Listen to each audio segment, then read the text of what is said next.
Hey, what's up, guys? Today is Thursday, February 20th, 2020. It's approximately 5:54 p.m. Central Standard Time. Just want to read this article from NBC News, and it talks about the Trump basically supporting Roger Stone. Roger Stone is he was just sentenced by the U.S. Attorney's Office, Justice Department. He was just sentenced to 3 years, 4 months. They wanted to give him 7 to 9 months, or 7 to 9 years, but he got 3 years and 4 months. And in the article it says, Trump says Roger Stone has a very good chance of exoneration hours after sentencing. The president also attacked the jury forewoman in Stone's criminal case, calling her totally tainted. The story is by Dara, I hope I'm pronouncing her name correctly, or Dara Gregorian. President Donald Trump said his former advisor Roger Stone has a very good chance of exoneration hours after the GOP operative was sentenced to 40 months behind bars for obstructing a congressional investigation of Russia's 2016 presidential election meddling. I'm following this very closely. I quote, this is Trump speaking. I'm following this very closely, and I want to see it play out to its fullest, because Roger has a very good chance of exoneration, in my opinion, Trump said Thursday in a speech at a Hope for Prisoners event in Las Vegas, where he also blasted the juror forewoman in Stone's criminal trial. It's my strong opinion that the forewoman for the jury is totally tainted, Trump said, calling the woman he didn't mention by name an anti-Trump person totally. I don't know if this is a fact, but she had a horrible social media account, he told a crowd and television cameras. She's, I guess, from what I see or hear, a very strong woman, a very dominant person, so she can get people to do whatever she wants, he claimed. How can you have a jury pool tainted so badly? It's not fair, Trump said. Lawyers for Stone, 67, had filed a motion asking for a new trial. Stone's supporters have said it's based on comments made by the jury forewoman, Tamika Hart. Hart ran for Congress as a Democrat in 2012, a fact she disclosed during jury selection. Asked if she could fairly evaluate the evidence during the trial, she said yes. And Stone's lawyers did not seek to have her removed from the jury pool. The judge who presided over the trial, Amy Berman Jackson, pointedly praised jurors for their integrity at Stone's sentencing. The judge also pushed back against Trump's assertion that Stone had been treated unfairly, saying he was not prosecuted for standing for the president. He was prosecuted for covering up for the president.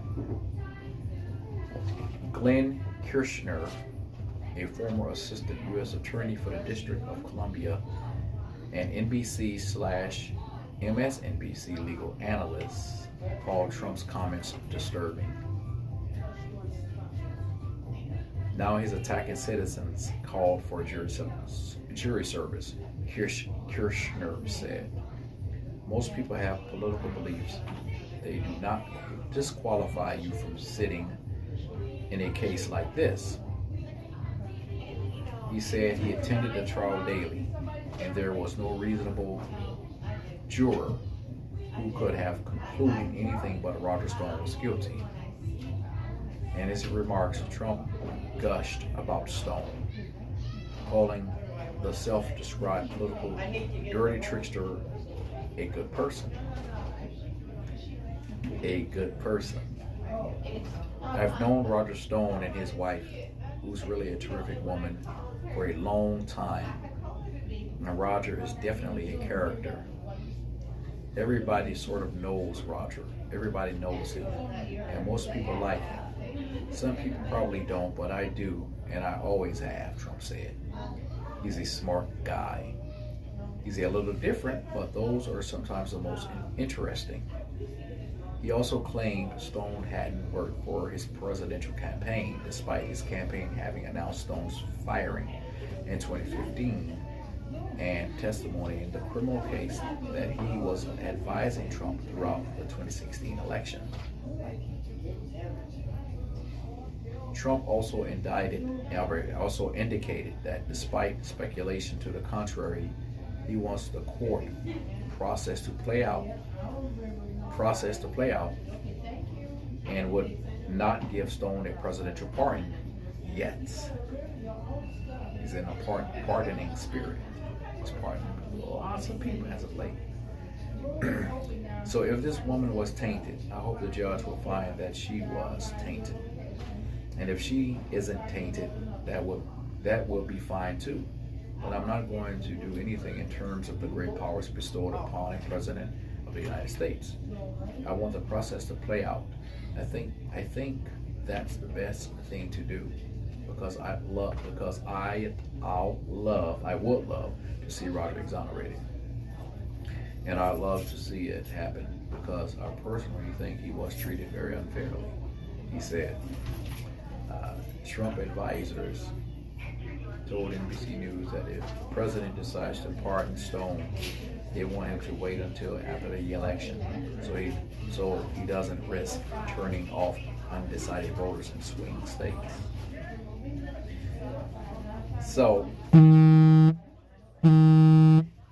like I said, this story was written or prepared by Dara, if I'm pronouncing her name right. I'm sorry if I'm not. Dara Gregorian. Darren Gregorian is a politics reporter for NBC News.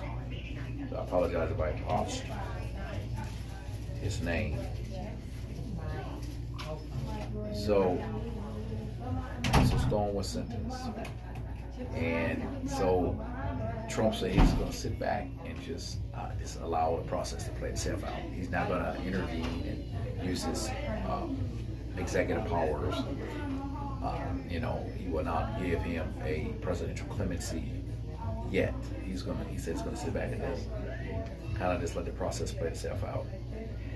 He's been pardoning a lot of people as of late, and one of his most controversial pardons was with what's his name, Rod Blagojevich, the former senator of Illinois. Rod, there we go, or former governor. Also, yeah, he was a former governor. He's the one that tried to sell Barack Obama's Senate seat.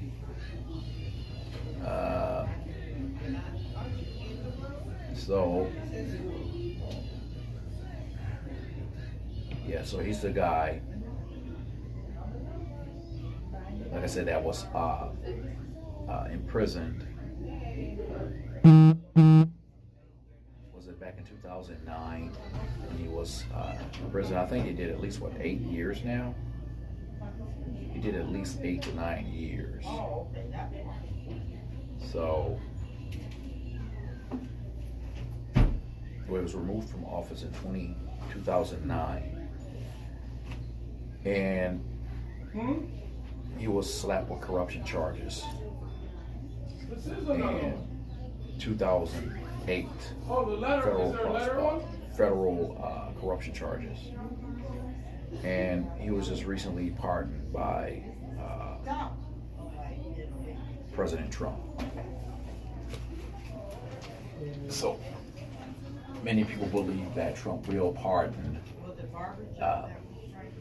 or grant presidential clemency to Roger Stone if he's not given a new, the appeal is not, the process is not approved.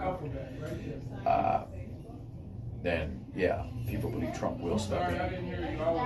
But with, I guess what I read earlier is saying that his campaign, those in charge of his campaign, deem it to believe it would be wise if he waited till after the election, so it does not affect his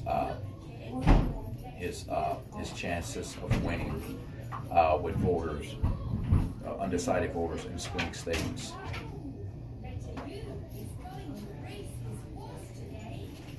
And this is a picture of Rod Blagojevich, one of the most controversial parties yet, I guess, if you will. And it says here in this article, Blagojevich declares himself a freed political prisoner. Thanks Trump. Former Illinois Governor Rod Blagojevich, who was convicted on corruption charges in 2011, thanked Trump on February 19 for commuting his 14-year prison sentence. This was yesterday, so it was released yesterday, I guess, right? Chicago. An unrepentant Rod Blagojevich expressed everlasting gratitude Wednesday for President Trump for commuting his 14-year prison sentence and declared himself a free political prisoner as he spoke to reporters outside his home in Chicago.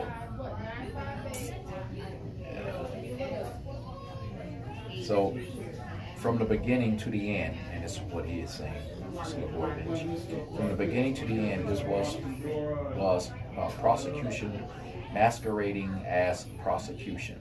The former Democratic governor of Illinois said of his legal ordeal, which resulted in a conviction on corruption charges in 2011 related to trying to sell President Barack Obama's former Senate seat, among other campaign finance violations. Blagojevich, who had been serving time in a federal correctional facility in Colorado, appeared alongside his wife and two daughters at a news conference in which he frequently dabbed his chin, explaining that he was bleeding from his first normal shave in about 8 years. So he dabbed at his chin. Was bleeding from his first normal shave in about 8 years, so he did almost about 8 years in prison. He was sentenced to 14 years. So he's about to, he's probably going to switch parties eventually. I'm sure he's going to switch parties. From a Republican, he's going to become there's a chance he's going to become a Donald Trump supporter, and those that are loyal to Rod Blagojevich will swing toward, will be supporting Donald Trump. So he's basically trying to solidify his position. So there's a list of many of the folks, the people that he pardoned. Let's see. He pardoned at least 10 people, probably within the last 2-3 years. Let's see. This is Trump's pardon. Trump pardon. All right, so he pardoned. Trump just granted clemency to 11 people. Here's a look at each. Let's see the people he pardoned. 11 people. Okay, so that's Rod Blagojevich.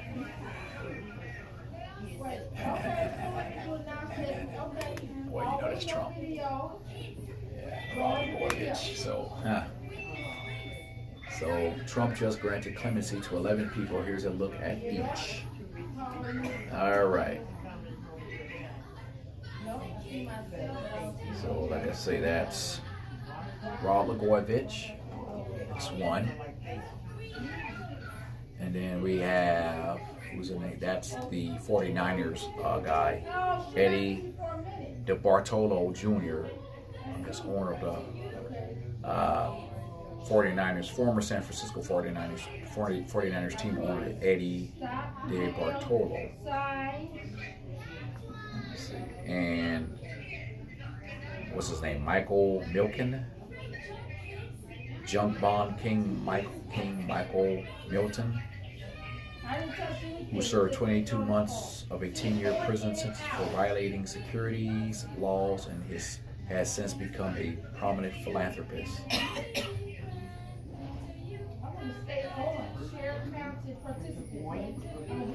There he is. All right, that's the next one is Bernie Kerik, Trump pardoned former New York Police Commissioner Bernie Kerik, who once served 3 years in federal prison for charges including tax fraud and lying to officials.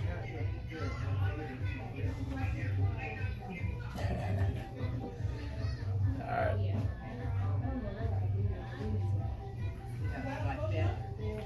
And I can't pronounce his name. Ariel Friel. Trump issued a pardon to Ariel Friel, a software entrepreneur who pled guilty to conspiracy to access a protected computer without authorization and served 2 months in prison, according to the White House statement. There's no picture of Mr. Ariel Friel. Ariel Friedler, Friedler. The next person is Paul Pogue. I'm not good with names. Paul Pogue, Pogue. Trump granted clemency to Paul Pogue, owner of a construction company and Republican political donor, who was sentenced to 3 years of probation for underpaying his taxes by approximately 10% over a 3-year period. Next person is David Safavian. David Safavian. Trump pardoned David Safavian, a former Republican lobbyist and lawyer who served as an official in President George W. Bush's administration. Like I said, again, no pictures of these people. Angela Stanton. The president pardoned Angela Stanton, author, television personality, and motivational speaker for her involvement in a stolen vehicle ring in 2007, for which she served 6 months of home confinement. Tyneese Nicole Hall. Trump commuted the sentence of Tyneese Nicole Hall after she served almost 14 years for drug-related charges. Hall was convicted of charges to distribute, possess, and manufacture crack cocaine, as well as possession of firearms, per the Justice Department. She was incarcerated in 2006. I think that's that black lady just recently pardoned. Since she was incarcerated in 2006, Hall took numerous job training programs and has continued to work toward her college degree, the White House statement said. Her clemency was supported by former acting Attorney General Matt Whitaker and Alice Johnson, whose sentence Trump commuted in 2018 at the behest of Kim Kardashian West. Okay, that's it. That is her. So, Alice Johnson. So Kim Kardashian and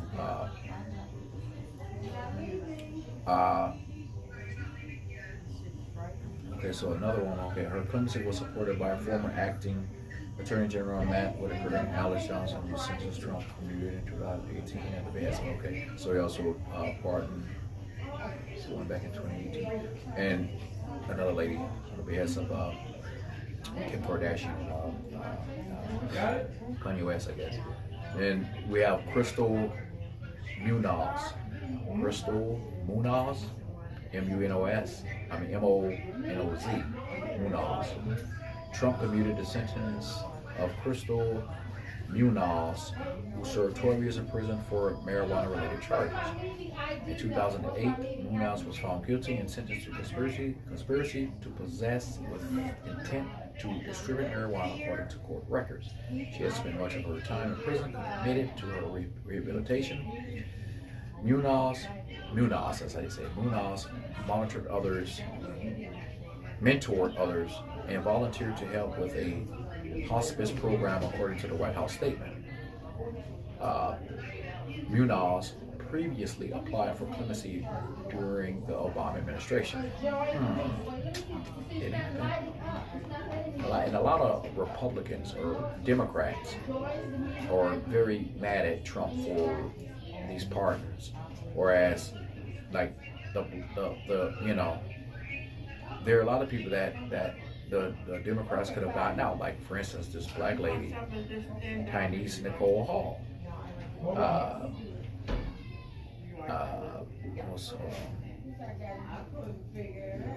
Alice Johnson, but they didn't do so. They didn't get them out. So Trump pardoned these people, and the Democrats are pissed. The last person here would be Judith Negron.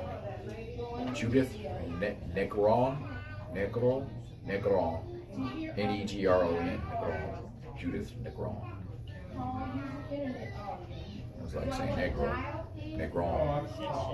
The president commuted the 35 years prison sentence of Judith Negron for her role in a $205 million Medicare fraud scheme. $205 million? Negron, a minority owner of a mental health care company in Miami, Florida, was found guilty in 2011 on multiple counts of health care fraud and money laundering. She served 8 years of her 35-year sentence. Johnson was also among those advocating for Negron's commutation. This is a power play on the part of Donald Trump. All these people he has pardoned, that's just more support for him. That's going to be more people that's going to go to the voting booth and cast their vote in favor of Donald Trump. So he's strategizing, he's playing chess. He's moving his chess pieces around. And the Democrats know this. They had the ball in their hands. The Democrats had the ball in their hands. They had the ball. They dropped the damn ball. And now Trump is just playing chess. You know? Do I support Trump? No. Do I support the Democrats? No. The Republicans? No. I only support whatever party that steps to the plate and do something for black people. You know, whatever party steps to the plate and really support, do things that, pass programs, you know, that will benefit black people. Specifically Black American, Native Black Americans. I'm all for supporting that party or that candidate. Tangible, reparations, you know, of course. If the Jews could get reparations, the so-called Native Americans could get reparations, the Japanese could get reparations, then why not Black Americans? You know, the Jews are still getting billions of dollars from the United States, and the United States is not guilty of the Holocaust. Germany is. But why is America giving Israel, the Jewish state, billions of dollars annually, but it refused to give the descendants of slaves reparations? You know, so if you can give the Jews billions of dollars a year, you mean you can't set aside some money and start programs and just, you know, build up black communities, spend money to build up the infrastructure within black communities, you know, contribute to the rebuilding of Black Wall Street, even the descendants of Black Wall Street. What is the government doing to help them? And this is recent history. We go back to the 20s and the 30s where, you know, where black folks were treated like crap and they destroyed black towns and communities. The government is not you know, paying any indemnities to these people, you know, for destroying their economy, their communities. And I'm talking about, like I said, in the 20s and stuff. You know, the Rosewoods, you know, Oklahoma cities and stuff. when they firebombed the black townships and these black communities from the air. They're dropping bombs on prosperous black communities. Whereas the black folks in those communities, they in Rosewood, Oklahoma City, they control the economy of those of their own neighborhood. They control the politicians, they control the police, they own the banks, they own the stores, they own they own the movie theaters, they own the hospitals, the black folks own these businesses. And white people, white vigilantes, white thugs, criminals came on in and destroyed it because they were very jealous, envious of prosperous, well-to-do, successful black people. Black folks were forced to fend for themselves, to depend upon each other. This was pre-integration, and maybe it's best that we go back to those times. Segregation was very sad time. That black folks, we had to live under segregated rules. But there was a large section of black America that was doing well. There were many black people that were doing extremely well. Black Americans were doing well pre-integration era, when we were forced into segregation because we had no choice but to defend, we had no choice but to depend on each other for our livelihood, for our survival. Black folks did business with each other. The black dollar was circulating probably like 30 times before it left the community. Maybe more, because black people did business with each other. Now the black dollar don't stay in the community that long at all. It'd probably be, it doesn't circulate that often. Reading this article would say that the Jews, when they do business with each other, the dollar bounces around like 20 times before it leaves the community. The Hispanics, it bounces around 15 times before it leaves the community. White folks, the same, about 12, 14 times before it leaves their community. The Koreans, about 20 times before it leaves their community. The Chinese, the Japanese, whatever, the Arabs, their monies bounce around. They do business with each other, specifically with each other within their own ethnic group. And it's not a problem. It's not considered racism. It's not considered discrimination when these other ethnic groups do this. But anytime a black person, black man, black woman try to do business with their own group, then it's a problem. Then you're considered or called a racist in reverse. So yes. And if you look at mass incarceration that's still going on to this day, black folks are being systematically targeted. Stop and frisk in New York City. Mike Bloomberg, he was part of that shit. Now he's trying to apologize and say, oh yeah, I know it was just we disproportionately targeted black and brown people, and they were negatively affected by the stop and frisk. So, and he tried his best to get that nationwide. Was it somebody? I think they said, was it Trump was thinking about getting stop and frisk nationwide? So hopefully that don't go through. But to be honest with you, they do it all over this fucking country. They stop and frisk especially young black men. Young black men are harassed all across this country. Look at all those people, all the black folks that were killed when Barack Obama was in office. 2012, 2013, 2014, 2015, 2016. Come on, man. Come on.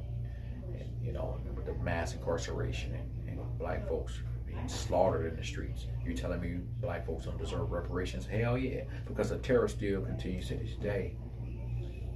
The terror still continues to this day. Racism is still in existence to this day. Racism is not dead. So I'm not in support of Trump. I'm not in support of the Republicans. I'm not in support of the so-called liberals, Democrats. We've been voting overwhelmingly as a community. We've been voting overwhelmingly for the Democrats. And what has it really gotten us? We were so happy when Barack got into office when he was elected, but that was the worst time for blacks in this country, specifically black Americans or native blacks. That was the worst time for us. You know, more black folks were killed at the hands of police officers, race soldiers. Mass incarceration still was you know, was going on, was happening. You know, black folks were being mass incarcerated for even the most minor of offenses, whereas white folks commit the worst crimes, so more heinous crimes, more severe crimes, and get less time or a slap on the wrist, or they get some kind of treatment. So this is America. It's still racist as hell. So you're not gonna tell me that, you know, black folks should not be given some monies to even start, you know, to rebuild Black Wall Street, to monies that should be given to black people so they can build up the infrastructure of their communities, so they can invest more into education. You know, if you can give the Native American casinos and give the Japanese monies for, you know, false imprisonment into the internment camps, and you could give the Jews billions of dollars on an annual basis for the Holocaust, and like I say, America herself is not responsible for the Holocaust. You know, so if you could do this for these people, for these groups, then why is it a problem for you to give the descendants of slaves some reparations as well, when the terror still continues to this day? You know, black people are still being, like I say, mass incarcerated. You know, black folks are still being targeted, beaten, murdered by racist white cops. It is what it is. Institutionalized racism, you know, I mean, it's hard for it's hard for black people to even get certain loans. And there's been cases where Wells Fargo and other big banks like US Bank and all that, where it was discovered that it was charging the black loan recipients, black folks that were receiving the loans, it was discovered or revealed that they were being charged higher interest rates. So to pay the loans back, they were being charged at higher interest rates. And then just look at the recent the 2008 housing crash, whereas, you know, a lot of black folks were targets of predatory lenders, and a lot of black people lost their home, you know, in 2008 when the housing market bubble burst, and a lot of them were you know, because when you go when you're getting a loan for a home, you have to review, you have to give them all of your paperwork. The bank have to make sure, the loaners have to make sure that you're able to pay that money back. So they want documentation. They want to know how much you're making, how often you get paid. You got to reveal, you got to document all your other bills, and they'll determine if you're able to pay that loan back, and make sure that, let's say they want their money back. So you got your you got your fixed rate and your adjusted rate. So they knew what they were doing. So a lot of blacks were, they were given the adjusted rate, and that's the worst thing you can do with the adjusted rate, because, you know, you could be paying maybe like $800 a month mortgage, and then a year or two later that shit could jump to like $1,200, you know, $1,400, and you may not be able to afford that mortgage. So they'll come on in and take your shit, your house. After about a year, 2 years, 3 years in there, your adjusted rate could really skyrocket to the point where you can't afford it because you got other bills to pay too. So the way they did it so fast. You know, they probably say, okay, we're gonna give you this loan, you pay this. Your mortgage may go up from 1,000 to maybe only 1,100 or 1,200. And looking at your finances, you could pay that. But instead of it jumping from 1,000 or 1,100 or 1,200, it ballooned to maybe like 1,400, 1,500. They can't pay that shit. So they tricked a lot of people, man, particularly black families, and a lot of them lost their homes. So that's that predatory lending shit. That's racism, white supremacy. It's racism. You know, now you gotta look at the gentrification. They force black folks out of their neighborhoods, so they come in and gentrify it. You know, they make it to make it so hard for black people to even do business. Because they raise the property taxes, they raise, you know, the cost of living goes up, and if you can't afford to live there, you got to be forced out. And then they bring in all, you know, there's an influx of middle to upper middle class white people, and you got all these white land developers that target certain black communities, black areas. And they say, oh, this is prime real estate, so we're gonna make it very difficult for them to live here. You know, and then crime it helps too. Crime is a good thing too, because it forces, you know, so they allow certain crimes to escalate or to increase, because that's good for land developers and those who are trying to gentrify certain areas. Yeah, he said you guys had 2 pairs available for it's a vicious cycle, man. It's a vicious fucking cycle. So how much would the swap out would cost for the ion hater?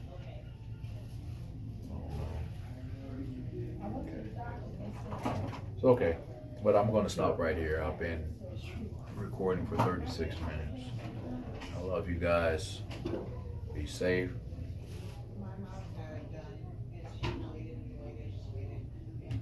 Be good. God bless. Watch out for the man. Love each other, black people. Peace.